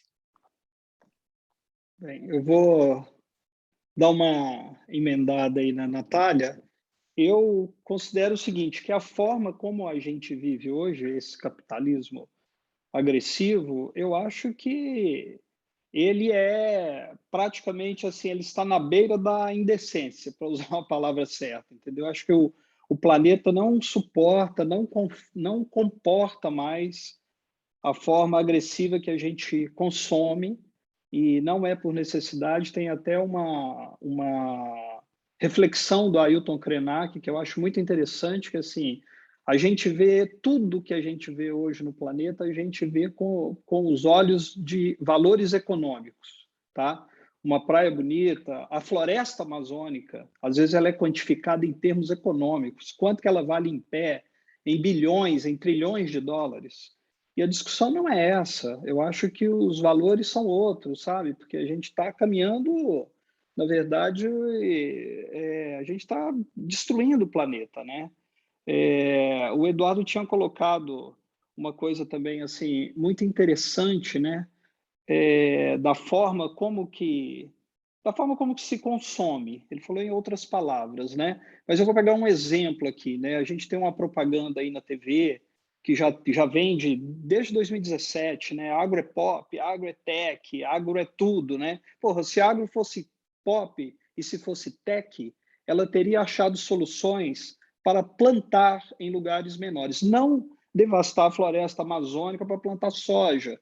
Como disse a Francisca, que é uma reflexão da ambientalista indiana, a gente estamos substituindo uma floresta amazônica que ela é biodiversa por natureza, que ela tem plantas que podem ser remédios, que vão curar, que a gente nem conhece. A gente está dizimando toda essa biodiversidade e optando pela monocultura, quer dizer, vamos destruir a floresta, que tem assim espécies, os maiores uma biodiversidade incrível, a maior do planeta, e a gente está substituindo tudo isso por soja. E pior ainda, é uma soja que não é alimento, ela é uma commodity. Ela serve como uma commodity. Ela não está matando a fome de ninguém, né? Então é pior ainda. Então a gente tem essas soluções que, por este caminho que a gente anda consumindo, a gente tem que mudar totalmente essa rota, né? É impossível. Agora o mundo está discutindo que está tendo uma crise de containers, que não tem containers chegando com produtos aqui do Brasil. Na verdade, não é isso. Os containers estão aí, só que eles estão fazendo mercado com os Estados Unidos, com a Europa. O Brasil hoje é o último da fila, né? O Brasil é o último da fila, está completamente sem moral internacional. E ele é o último da fila exatamente porque ela está destruindo tudo que a gente tem aqui, que são as nossas riquezas naturais, que elas são necessárias para o mundo viver, né? São necessárias para a vida existir. Eu queria só complementar um pouquinho, porque essa é uma pergunta que eu faço direto, né? Em todas as lives que eu participo. Essa é a pergunta que eu faço para os convidados, eu nunca recebo a resposta que eu quero, nunca recebo a resposta que eu realmente queria ouvir. E até que vocês foram bem, o Sérgio e a Natália responderam muito bem, mas não, eu acho que não é possível esse conceito, né, do capitalismo sustentável ou até mesmo economia verde, é uma grande armadilha, né? A gente sabe que é o capitalismo tentando se camuflar de verde, mas que, na verdade, a gente só vai estar colocando um monte de band-aid em algo insustentável. Algo insustentável que a gente sabe que é insustentável, eles sabem que é insustentável, mas que eles querem lucrar. Eles querem lucrar até quando puderem. E aí, eu acho que eu vou trazer aqui, só para não estender muito, o conceito, na verdade, um livro da Rosa Luxemburgo. Não sei se todo mundo aqui conhece, mas ela foi muito importante na história. Ela tem um livro chamado Reforma e Revolução. Na verdade, Reforma ou Revolução. E aí fica essa pergunta, né? A gente faz a revolução e aí a gente passa para o socialismo, passa para o comunismo, chega ao ecossocialismo. ou a gente se contenta com o reformismo, ou seja, a gente se contenta em ficar tentando consertar o capitalismo. E aí no livro, e eu super recomendo esse livro, porque ele é pequenininho, e é muito bom, de fato, você abre sua mente para uns pontos que você nem sequer imaginaria. E ela fala justamente isso, a gente não precisa de reforma ou revolução, a gente precisa dos dois, a gente precisa chegar na revolução, a gente precisa fazer a transição e sair do capitalismo e realmente fazer a transição para o socialismo. Mas no meio disso tudo, a gente tem também outras necessidades em que as reformas, elas conseguem, elas podem sim dar conta. Dar conta momentaneamente. Por exemplo, o Michel Louvier, não sei se todo mundo conhece, mas ele escreveu um livro que é o Ecossocialismo. E ele fala muito sobre a revolução para a energia solar. Isso é algo que o capitalismo pauta atualmente. E a gente precisa disso para o comunismo. A gente realmente precisa descarbonizar nossas energias. A gente realmente precisa largar os combustíveis fósseis. Mas para a gente fazer isso é uma reforma. Que a revolução ela vai chegar quando a gente realmente estiver pronto para fazer a transição para o socialismo. Mas durante esse período, a gente vai realmente avançando nesses diversos aspectos para realmente conseguir chegar lá na frente e largar esse modelo que se apropria de várias opressões para lucrar em cima dos nossos corpos. E, enfim, só para dar uma complementariedade, porque essa de fato é uma pergunta que realmente mexe muito comigo, e sendo do coletivo Juntos, não sei se todo mundo que conhece Juntos, mas ele é um movimento social a nível nacional, que é justamente ecossocialista, né? E a gente conversa muito sobre isso, inclusive tem o Leandro Marxistas, que quem quiser se aprofundar mais, conversar, discutir sobre esses temas, nem precisa fazer parte do coletivo. Pode se juntar. Inclusive, deixo o convite para você também, Lígia, já que você gosta do assunto. Mas é isso. Gente, agora eu tenho... Ai, tem mais artes. Desculpa, Eduardo, pode falar. Eu já ia passar porque tem gente querendo fazer pergunta, mas vamos aí. Eu acho que eu já fui contemplado, assim, tem uma questão da opinião, né? Enfim, eu acho que passa muito por isso. Assim, a Francisca citou a questão da energia. Eu já apresentei minha iniciação científica no congresso, que era sobre energias renováveis. E, assim, energia solar fotovoltaica especialmente, né? Existia outras renováveis, como eólica, biomassa e tudo mais. Energia solar fotovoltaica, que tem crescido bastante. O Brasil, tipo, geograficamente falando, é muito favorável para ter energia solar fotovoltaica, só que, assim, a matriz energética do Brasil em relação a ela não se compara da Alemanha. E aí, a radiação solar na Alemanha, assim, a maior que tem lá, estourando assim, não chega nem próximo da menor que no Brasil. Assim, você vê como são as coisas, né? E um dos empecilhos que tem para a instalação da energia solar fotovoltaica é o custo, justamente o custo, né? Então, você vê que a gente pode até avançar para políticas mais sustentáveis, como o veículo elétrico também, mas tem a questão do custo e isso diz muito, né? Então, eu acho que minha fala foi contemplada assim, por todos aqui. Obrigado. Posso fazer uma pergunta antes de ler as do chat? Pode fazer, lá. Eu tenho uma pergunta mais direcionada, porque eu fiquei com uma dúvida em relação à apresentação da Natália. E algo me chamou muita atenção. São dados, assim, extremamente importantes, mas em um deles, né, um gráfico, tinha o número de mortes por milhões, né, de pessoas. E, se não me engano, era a partir dos anos 2000, essas mortes. E o que me chamou a atenção foi os Estados Unidos estarem na cor verde, né, visto que eles são uma potência mundial e emitem muita poluição. Eu queria saber como que isso é possível, né? Se isso tem relação com o clima do país ou se é porque, enfim, por outros fatores. Isso com certeza também é um fator de influência, né? A questão do clima da localidade, os ventos, eu trabalho bastante com a questão de poluição atmosférica, e o vento por si só, ele é um dos responsáveis também por fazer a diminuição na verdade, o aumento da dispersão desses poluentes. E é assim, por mais que os Estados Unidos seja uma das principais, na verdade, ele não é uma das principais fontes emissoras de poluentes, porque os Estados Unidos ele chegou num platô onde ele emite o que mais ou menos a Organização Mundial da Saúde diz que está ok emitir. Tá? Então, isso também é um dos fatores de interferência. Por os Estados Unidos já ser um país que já se desenvolveu, ele já é um país desenvolvido, ele chegou num momento que ele conseguiu está conseguindo fazer a redução da emissão dos seus poluentes através de tecnologias, através de legislações de redução de emissão. Então, quem acaba sofrendo muito mais é a região da Ásia, é a região do Mediterrâneo, por serem regiões extremamente secas e regiões que ainda não têm legislações boas, efetivas e uma conscientização da população de uma maneira geral sobre essa redução da emissão de poluentes. Então, os Estados Unidos, ele nada mais é do que um esperto, porque ele já emitiu um monte, nesse momento ele fala, ó, pessoal, vamos todo mundo parar de emitir porque faz mal para o mundo. Só que ele já emitiu um tantão lá atrás e hoje ele está mais estável, então está melhor. Mas mesmo assim, ele não deixa de ser um produtor, né, um emissor de poluição. Respondido, Laura? Tá certinho, sim. Obrigada. A gente tem uma pergunta aqui da Aline no chat e ela quer saber, uma pergunta geral, todos podem responder, se pandemias como essa que a gente está vivendo do coronavírus, elas têm alguma relação com essa crise climática? Ou são eventos, são fenômenos separados?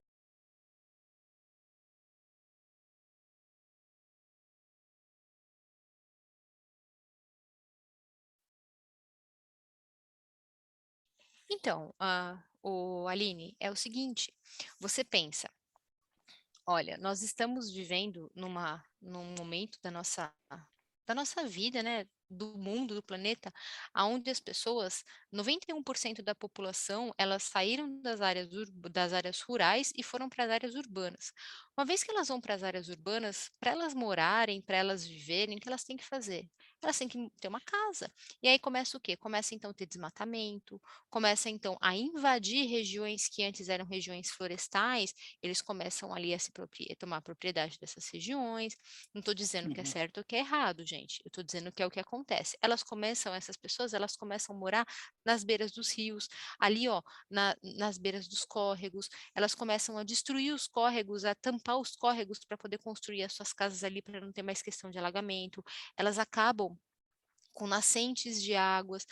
Tudo isso faz o quê? Faz uma bagunça muito grande na homeostase do sistema ambiental, do ecossistema. Uma vez que você desestabiliza esse ecossistema, que você dá um murro no ecossistema, lembra uma lei da física lá, toda força que você coloca, você recebe de igual.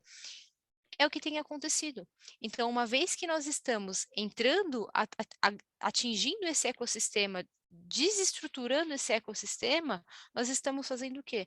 Nós estamos, então, deixando com que aconteça esse tipo de epidemia. Porque quem foi lá na floresta cutucar o morcego, comer o bicho, precisava disso? A gente não sabe exatamente como que apareceu o coronavírus, né? Existem várias teorias aí, mas o que se sabe é que foram lá e pegaram um animal selvagem, que não é um animal tradicional de alimentação, e foram comer esse animal, ou que for. Então você está desorganizando, desestruturando um ecossistema, e uma vez que isso é feito, você começa então a ter essas pandemias, essas epidemias. Por exemplo, a febre amarela. A febre amarela é outro exemplo. A febre amarela está lá, bonitinha, na floresta. Ela vive em harmonia. O mosquito vive em harmonia com o macaco. Uma vez que as pessoas começam a desmatar, esses mosquitos não têm para onde ir. Aí eles fazem o quê? Opa, vão para a cidade. Aí eles vêm para a cidade e desestabilizou o ecossistema deles. Então, claro que essas mudanças climáticas uma coisinha se junta com a outra. Então, não ali que é a poluição ou o clima alterou ou fez causar a pandemia, mas todo o sistema. Então, você perder as árvores acaba fazendo com que o desmatamento faz com que aumente o clima, o desmatamento fez com que houve um desbalanço no ecossistema que acabou ocasionando uma pandemia. Exato. Inclusive, os mosquitos que transmitem a febre amarela, a malária, já está comprovado cientificamente que eles já estão atuando em áreas maiores. Geograficamente, eles já estão levando a doença para outras áreas que antes eles não levavam, justamente por causa do desmatamento. E esse desequilíbrio ambiental aí que a Natália está falando, que acaba afetando uma cadeia que biologicamente é muito equilibrada, ela vai chegar até nós. É claro que quando o homem começa a ter essa relação mais próxima com a vida silvestre, existe uma troca aí de doenças que podem ser transmissíveis, tanto do homem para o animal, quanto do animal para o homem. O ebola, ele aconteceu assim na África justamente por isso, do contato do homem com uma espécie de macaco que tinha o vírus, e ele foi comer a carne numa caça e acabou resultando naquela epidemia que assustou o planeta, né? O planeta praticamente parou ali, era um problema seríssimo ali no Congo, né, em Uganda. E essa pandemia, eu tinha falado na minha apresentação, quando uma estrada se abre dentro da floresta, que é uma coisa perigosíssima, que agora tem projeto aí de se abrir mais não se abrir uma estrada, mas de fazer melhorias em trechos da Transamazônica, porque quando você faz melhorias, você facilita a entrada do homem na floresta. Quando vem este homem, ele também vem trazendo uma carga de doenças que os povos originários não estão acostumados, e isso tudo vai provocando esse desequilíbrio. Você vê lá os índios, eu estava falando dos Yanomami, são 27 mil indígenas e tem 20 mil garimpeiros dentro da terra deles e levaram HIV, coronavírus, e imagina, isso é um desequilíbrio gigantesco, né? Então, a pandemia está ligada, sim, a esses desequilíbrios ambientais. Eu acho que, só para complementar rapidinho, pensando em um futuro, a gente não sabe como é que vai ser daqui para frente, né? A gente, enfim, tem previsões, por exemplo, de refugiados climáticos. Se a gente chegar a um ponto em que os refugiados climáticos chega a um nível de refugiados climáticos que é imenso, que é, enfim, além das nossas expectativas, isso também cria um desequilíbrio gigante, inclusive nas cidades. E aí expande das cidades para as áreas rurais, porque eles não vão ter para onde ir na cidade, vão começar a se aglomerar, vão começar a ir para a favela. E aí, enfim, cria diversos outros problemas que intensificam, inclusive, doenças que já estão ali, que fazem parte dessa hereditariedade social também. A gente, né, tem a tuberculose, por exemplo, dentro das favelas. Isso tudo pode criar muitos desequilíbrios que fogem ao nosso controle. Sem falar, por exemplo, no derretimento dos nossos polos, né? A gente sabe que tem muitos vírus ali, muitas bactérias, que estão sendo, inclusive, descobertas agora com o derretimento das geleiras. Então, para pensar também nesse futuro de quantas pandemias ainda virão por conta dessa mesma crise climática, né? Os refugiados climáticos é uma discussão, né, nova, é um fenômeno novo e que tem uma previsão de que daqui a 30 anos a gente pode ter 1 bilhão de refugiados climáticos no planeta. E eu vou só dar um exemplozinho do que os refugiados climáticos podem causar. Se a gente for ver a origem da guerra da Síria, ela começou em 2006 por causa de uma grande seca que o país não via há 900 anos, e teve uma grande seca, e essas pessoas tiveram que sair do campo para ir para a cidade. E quem ficou no campo ficou enfraquecido, ficou com fome, comida cara. E aí o Estado Islâmico chegou e fazendo aquele recrutamento de guerreiros para lutar junto com eles. Isso aí é uma história grande, mas é um exemplo do que é uma crise climática, o quanto que ela pode provocar no planeta. A guerra da Síria, a origem foi uma grande seca em 2006. Nossa, chocada com algumas coisas aqui faladas, mas enfim.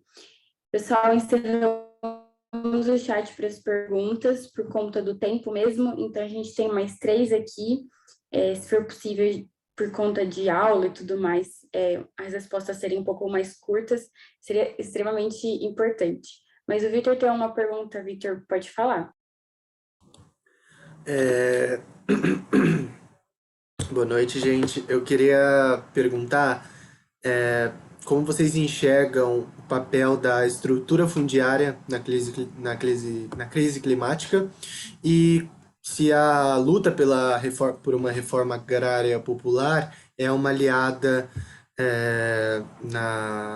do ativismo ambiental e de todas as lutas e trabalhos de vocês?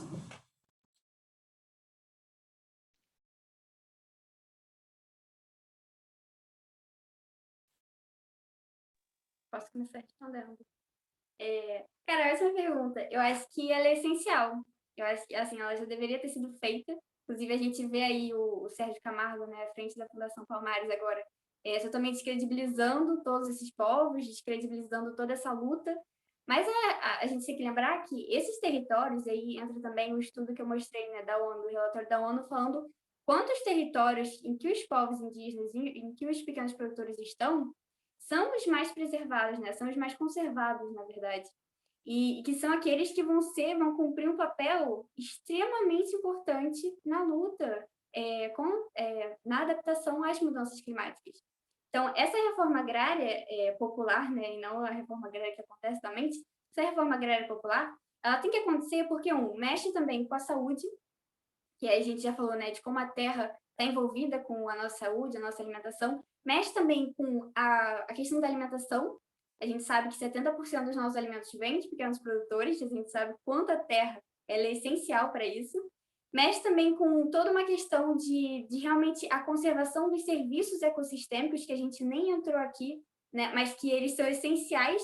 Acho que a polinização, por exemplo, tem países que já estão fazendo polinização à mão, né?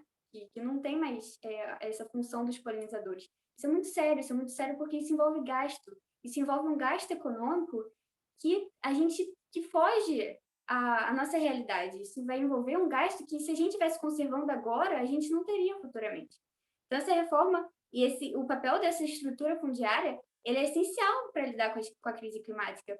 Mas isso é algo que talvez essas pessoas que estão no poder atualmente enxerguem e ignorem, ou talvez não vejam o quão vai ser grande esse impacto, né?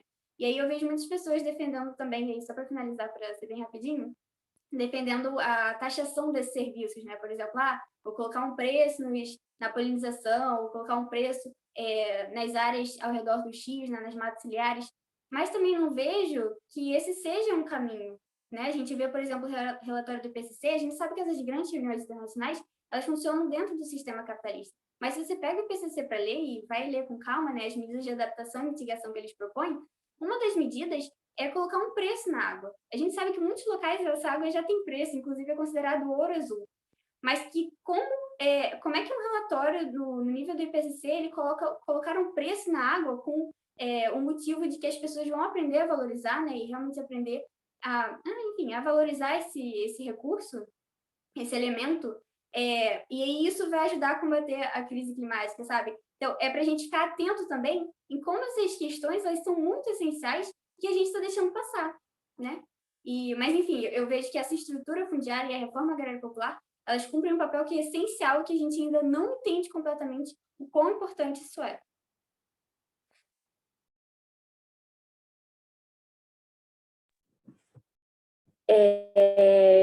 Então, vamos seguir aqui. A Júlia Takahashi tem uma pergunta, Ju, se você quiser ler para a gente, pode ir. Oi, gente, boa noite. Então, eu queria fazer uma pergunta. Vocês têm dicas de como atuar e pressionar um país que tem uma banca ruralista enorme para termos políticas públicas efetivas no combate ao desmatamento? Assim, tem várias formas dessa resposta, assim, você mencionou a bancada ruralista, mas existe a bancada da Bíblia, a bancada da Bala, existem várias bancadas que, assim, se você for analisar mesmo, é como se fosse um monopólio das empresas, assim, existe um certo grupo que influencia nas decisões, assim, existe um vi que as marcas de refrigerante têm um papel muito presente no Senado, enfim, então, assim, é algo que, se for ver mesmo, você fica até com um certo nojo, assim, tipo, de como é sujo por dentro, né, nessa questão, enfim. Mas, assim, a palavra que vem na cabeça é ação direta, por exemplo. Eu lembro que na Revolução Industrial, o ludismo foi aquele fenômeno que os trabalhadores eles quebravam as máquinas para reivindicação de direitos, né? Há uma ação direta, algo imediato que busca soluções imediatas, né? Mas a gente sabe que na prática isso é difícil, a população ela se acomoda com isso, né? Aquela frase emblemática da Constituição, que todo poder emana do povo, às vezes ela não é praticada, né? Certos grupos, como você falou, a bancada ruralista. Então, diplomaticamente falando, nós que buscamos esses fins diferentes do que estão presentes, que ocupem os lugares de tomada de decisão. Então, assim, é preciso que haja pessoas como a gente, que buscam um fim relacionado, por exemplo, ao tema que você colocou de rural ou ambiental, que ocupe uma cadeira no Senado, que ocupe uma cadeira como deputado federal. Esse é o lugar que faz política, que faz política pública, né? Então, a partir isso é uma das formas que você pode fazer, né? Outras seriam as reformas que falam, né, das evoluções, enfim, acho que é uma forma mais utópica no momento, né? Mas o que eu penso mesmo, assim, de alguma que é mais real e concreta é ocupar esses espaços de tomar de decisão. Política pública é desenvolvida assim.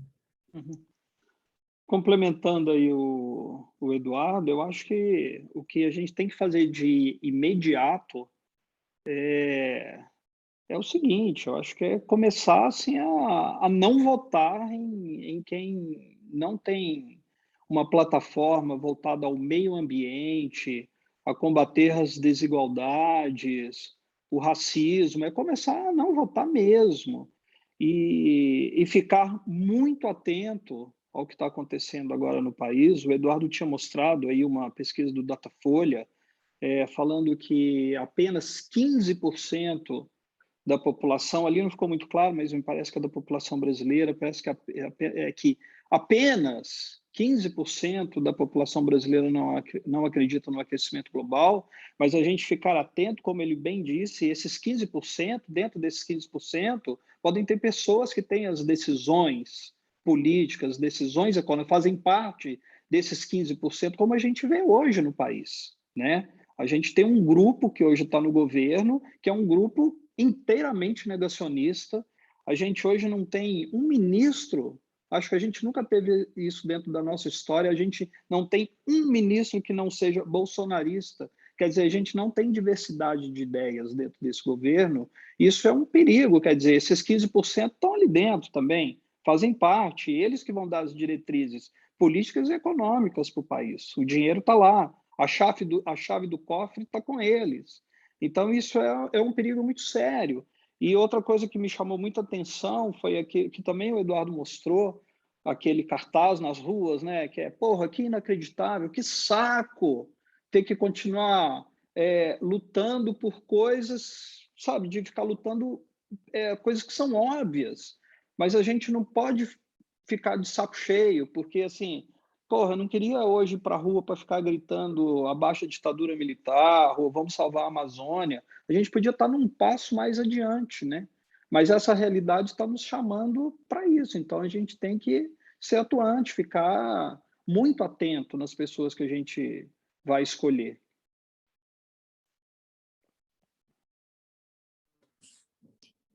Pessoal, a Natália vai precisar sair, mas como a gente só tem mais uma pergunta, acho que não tem problema. Que pena. Mas agradeço. Obrigada, pessoal. Em nome de toda a Atlética e dos convidados. Parabéns pelo excelente evento. Obrigada, Sérgio, Eduardo, Francisca e todos vocês que participaram, Laura, por fazer um excelente trabalho. Parabéns, viu? Um abraço para vocês, Natália. E nos vemos em breve. Até mais. Tchau, tchau. Tchau. Então, seguindo para a última pergunta, que é da Maria, acho que ela vai querer ler para a gente. Oi, gente, boa noite. Vocês acreditam que o medo e a ansiedade podem impactar mais, consequentemente alertar e conscientizar mais as pessoas para buscar mudanças? E se vocês acham isso, por quê? Olha, eu poderia falar pensando na perspectiva da eco-ansiedade, mas eu acho que a política do medo, eu acho que é uma política perigosa, assim. Eu acho que não ensinar as pessoas através do medo não é uma forma de eficiente, assim, porque a pessoa não vai entender que aquilo é errado ou é certo, ou aquilo que ela deveria ser feito ou não. Ela vai fazer aquilo porque ela está justamente com medo, né? Eu acho que essa política de causar medo, ela acaba caindo num tema do punitivismo, assim, que é muito emblemático na nossa atual conjuntura política, né? Tipo se você fez errado, você tem que pagar, assim, sabe?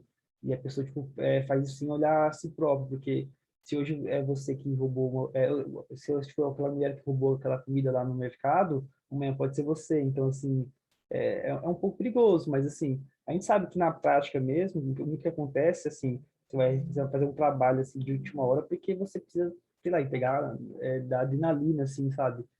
Ou quando a mãe pega o chinelo, você acaba, peraí, eu tenho que fazer aqui porque eu tô com medo, né? Mas, assim, não deveria ser o ideal, mas é o que acontece. Mas eu acho que para conscientizar, não, porque a conscientização, eu acho que não é um processo de eu fazer você se conscientizar, eu acho que é autoconscientizar. Então, assim, é um processo também interno. Eu acho que existem diversas ferramentas que você pode ensinar, assim. Eu acho que o medo não deveria ser o ideal. Isso é uma opinião minha, no caso. Eu acho, assim, esse é um grande debate, né, de como você comunica a crise climática. E aí tem uma galera que vai mais pro lado, tem que comunicar de uma forma mais positiva, né, mostrando que ainda tem jeito, mostrando que se a gente se movimentar agora vai dar certo. Tem outra galera que é mais pessimista, né, que vai mostrar as catástrofes que já estão acontecendo, vai mostrar como daqui a pouquinho, né, daqui a 20 anos, se a gente não fizer nada, acabou, né, a gente vai estar em outro estágio, a Amazônia vai estar totalmente, vai virar uma savana, né. Então, eu acho que, assim, depende. Eu acho que depende muito de como a pessoa recebe. Cada pessoa vai receber de um jeito. Não sei, não existe forma certa de comunicar. Isso eu acho que a gente realmente tem que tentar por diversas formas, mas concordo muito com o que o Eduardo falou, né? Essa política do medo, ela funciona até certo ponto, mas ela não é a ideal. Ela não é a que a gente quer. A que a gente quer é que as pessoas realmente se mobilizem frente a tudo que está acontecendo, né? De realmente tenham essa consciência política de que você está ali exercendo um papel também. Eu vejo muita gente entrando nos movimentos sociais, inclusive recentemente, por conta de tudo que está acontecendo, por conta do Bolsonaro negar a ciência, por conta das pessoas tentando pegar comida dentro do caminhão de lixo, sabe? E isso mobiliza as pessoas. O Lenin, ele tem no livro dele, O que Fazer, no capítulo 3, ele fala um pouco sobre o terrorismo, né? E ele fala, cara, será que a gente realmente precisa desse terrorismo? Será que tudo que está acontecendo não indigna as pessoas a realmente se movimentar, realmente se unir a algo e agir em conjunto? Então, eu acho que varia muito, né? Cada pessoa recebe isso de um jeito. Mas eu acho que a gente realmente tem que tentar comunicar da melhor forma possível para que realmente consigamos trazer essas pessoas mais para perto. Porque se você usa a política do medo e acaba afastando também, aí você perde. Eu acho que aí a gente fica para trás. Isso aí. A política do medo é o resultado do que a gente está vivendo hoje no país, né? Porque isso aí que está implantado aí que a gente está vivendo é o resultado que se plantou, né? As pessoas ficaram com medo de uma coisa que não existe, né? De uma fantasia que se criou um medo, né? Aí volta de novo aquela frase, né? Porra, que saco ter que ficar lutando por isso de novo, né? Que saco!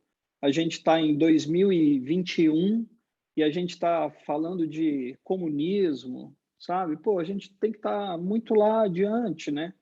A gente está muito à frente disso, isso já ficou, né? Foi levantados uns fantasmas que não existem mais, né? O Brasil nunca foi um país socialista, nunca foi comunista, que loucura é essa, né? Que medo idiota foi esse que foi plantado e que isso foi reproduzido? A gente tem que tentar plantar a conscientização das pessoas, né? As pessoas irem defender o planeta, porque o planeta é lindo, é maravilhoso, é nosso, porra, é muito bacana, é muito rico, é muito bonito, né? A gente tem que partir para isso para aprender a defender. Lógico que também tem o fator susto aí, né? A gente não pode deixar que as coisas continuem como estão, né? Porque senão a gente vai o quê? A gente vai mergulhar na miséria, na pobreza, né? Que é para onde a gente está, na realidade, estamos caminhando, né? O aquecimento global não é para a gente temê-lo, né? É para a gente encarar e buscar soluções, né? E buscar soluções urgentes e rápidas, que, na verdade, o mundo tem encontrado soluções, né? Se a gente pensar aí do início do século XXI, ano 2000, e pensar agora 2020, a gente tem tantas soluções tecnológicas brilhantes que estão acontecendo, e tem esse lado também, tem muita coisa boa que foi, né? No ano 2000 a gente não tinha energia solar, por exemplo, tão popularizada como tem agora. Se você viaja aí pelo mundo afora, você vai num vilarejo no Oriente Médio, no interiorzão da África, você vê vilarejos já fazendo uso de energia solar. Então isso é muito bacana. Tem esse lado também que nós avançamos, né? Então a gente avança com conscientização, né? Conscientização, como eu tinha dito, ficar não com medo, mas consciente em que aí a gente vai votar, né? Ou que a gente vai votar contra.